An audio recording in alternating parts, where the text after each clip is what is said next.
నా ప్రియ జేడిఎస్ మిత్రులారా, ఈరోజు స్వచ్ఛమైన వాక్యం. క్రీస్తు జీవితం నీ జీవితం వ్యత్యాసం. కొలస్సా 3వ అధ్యాయం 3వ వచనము 6వ వచనము.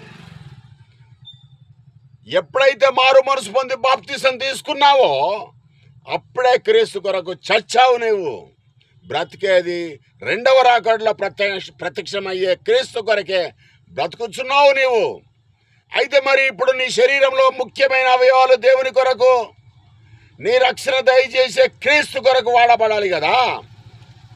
మరి దేనికి వాడబడుతున్నాయి నీ యొక్క అవయవాలు? దుర్నీతి సాధనాలుగా వాడబడుతున్నాయి.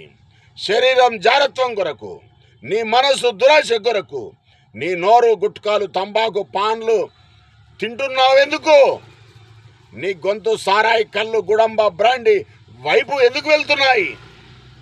ఈ లోకంలో ఉన్నదంతా లోకాశ నేత్రాశే కదా. ఎందుకు వీటికి నువ్వు దాసం అవుతున్నావు? క్రీస్తు నుంచి వేరే ఎందుకు పోతున్నావు? నీ ఆలోచనలు ఈ లోకం వైపు, పాపాన్ని అంటించుకునే వైపు ఎందుకు వెళ్తున్నావు? ఒక్కసారి ఆలోచన చేసుకోవాల్సిందిగా ప్రభు పేరిట కోరుతున్నాను.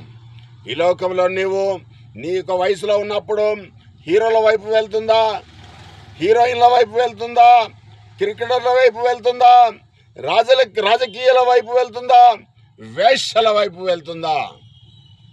దేవుని యొక్క స్థానంలో దేవుని యొక్క కుమారుడైన యేసు క్రీస్తు స్థానంలో వీటన్నిటిని పెడుతున్నావా?